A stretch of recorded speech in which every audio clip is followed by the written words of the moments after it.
E aí, pessoal, tudo bom? Vamos lá para mais uma aula de história, mas antes da aula, como sempre, um pedido. Inscrevam-se no canal, ativem as notificações, curtam os nossos vídeos e divulguem o máximo que vocês puderem, tranquilo? Isso é muito importante para nós. Maravilha! Hoje a gente vai aqui começar mais uma aula de história, hoje sobre a Conjuração Baiana do ano de 1798. Conjuração Baiana, que vocês também podem ver sendo chamada de Revolta dos Alfaiates, porque como a gente vai ver, tem alfaiates envolvidos aqui, beleza? Aqueles caras que fazem roupa mesmo, tranquilo? E a gente vai entender qual que é o papel deles daqui a pouquinho. A primeira coisa que a gente tem que entender é o histórico dessa conjuração. Gente, a região da Bahia, ela já passa por uma crise há um bom tempo. Desde quando o açúcar começa a entrar em declínio, a região nordeste do nosso país, ela começa sistematicamente a ir perdendo espaço do ponto de vista econômico e também político.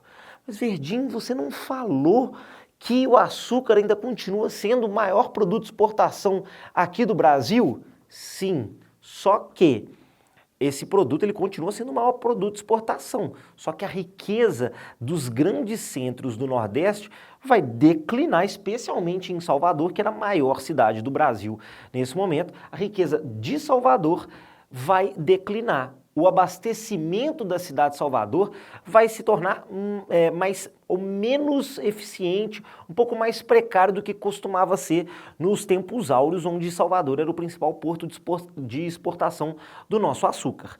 E essa crise leva ao empobrecimento da Bahia, mas a um sofrimento em Salvador, especialmente dos mais pobres. A cidade de Salvador, já nessa época, é uma cidade extremamente diversa, com uma população negra, preta, né? Inclusive o termo preto é mais apropriado, né, hoje em dia, por uma série de lutas identitárias, então vou também adotar o termo preto. Essa população preta pobre, ela já era muito diversa. Tinha uns escravizados, obviamente, né, porque a gente está falando de uma sociedade escravocrata, mas num ambiente urbano como Salvador, a gente tinha uma quantidade de pessoas que eram pretas, mas eram livres, que era enorme, beleza? Desempenhando as mais diferentes funções naquela cidade, assim como acontecia aqui em Minas Gerais, certinho?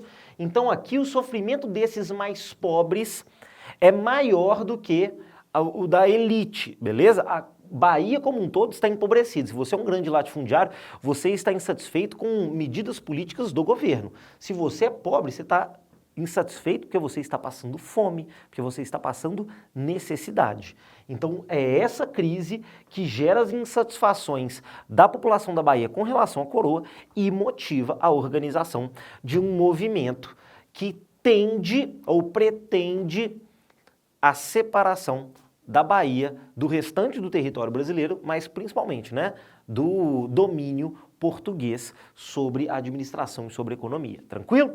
Quem são os inspiradores, ou os musos, as musas inspiradoras desses baianos? Aqui a gente tem algumas inspirações que são compartilhadas também com outros movimentos. Por exemplo, o iluminismo, como eu disse, é a luz que ilumina todo mundo nesse momento, seja aqui na Conjuração Mineira ou seja na Conjuração Baiana, certo? Esses caras, eles difundem os valores de liberdade, igualdade e fraternidade, que aqui pelos baianos vão ser apropriados de forma muito mais profunda.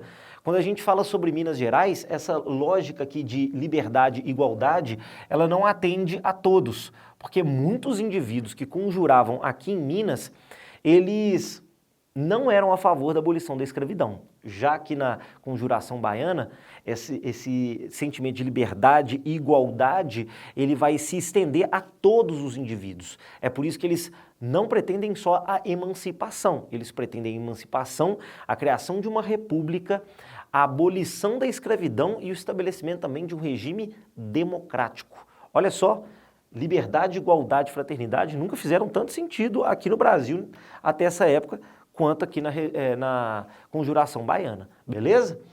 Outra inspiração é a Revolução Americana, porque assim como para os mineiros é uma revolução possível, né, que inspira todos os outros, todas as outras pessoas que estão ali embebidas nesse iluminismo a conspirarem e tentarem a independência, beleza? A própria Revolução Francesa, que a gente não pode dizer que inspira os mineiros, inspira os baianos, certo? Porque aqui a gente já tem 1798, a gente já está caminhando para o final do período revolucionário, né? Nós já estamos entrando aqui no período napoleônico, tranquilo? E a França, ela vai ser inspiradora desse movimento aqui na Bahia, beleza?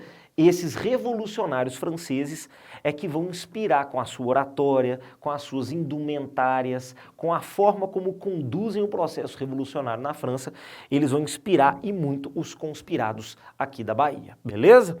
E uma revolução importantíssima que, na minha opinião, é a mais bonita de todas as revoluções que acontecem nesse período aqui na América, que é a Revolução do Haiti, beleza?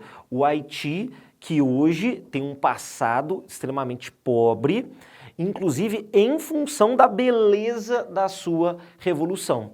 A Revolução do Haiti, gente, que começa aqui em 1791, é uma revolução que é organizada por indivíduos negros, que eram a maioria, eram cerca de 97% da população do Haiti, e grande parte deles, obviamente, escravizados contra esses 3% de brancos. Eles expulsam ou matam os brancos que tem lá, né, porque é um processo revolucionário, e em vários desses processos revolucionários, inclusive inspirados na Revolução Francesa, vai acontecer muito derramamento de sangue. Esses caras ou expulsam ou matam esses brancos e tomam o poder, estabelecem uma república. Por que ela é tão bonita? Porque ela acontece igual aqui poderia acontecer na Bahia.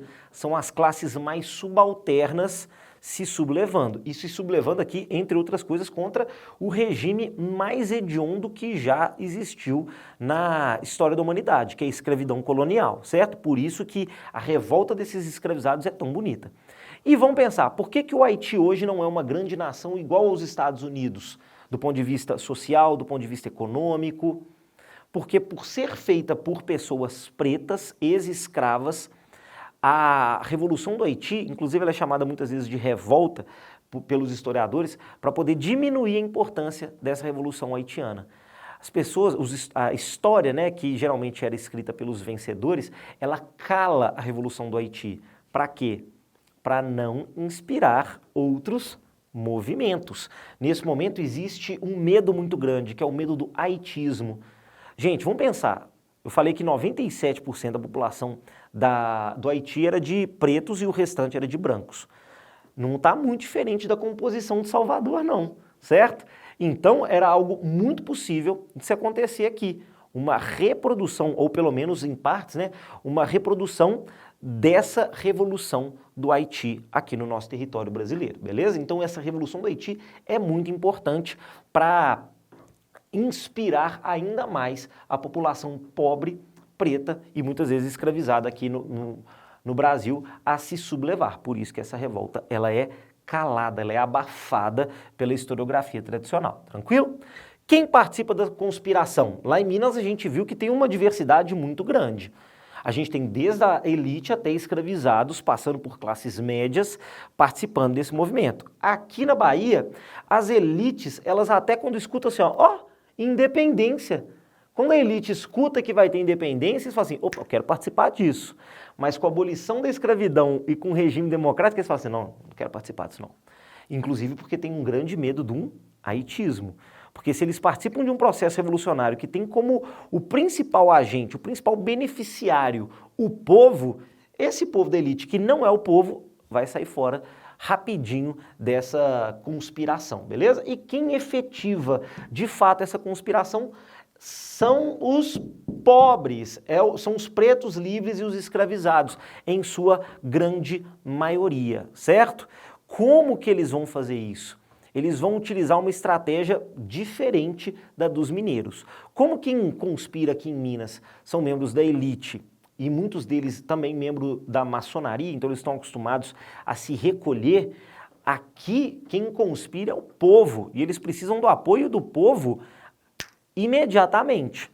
É por isso que aqui existe uma publicidade muito maior dessas conspirações. Publicidade mesmo, tá, gente? Eram distribuídos panfletos pela cidade de Salvador, convocando as pessoas a se unirem a essa revolução. Discursos inflamados eram feitos pelos principais líderes, ótimos oradores inclusive, né, diga-se de passagem. O Luiz Gonzaga das Virgens e o Lucas Dantas eram indivíduos que eram ótimos oradores, assim como o Manuel Faustino dos Santos e o João de Deus, principais líderes aqui.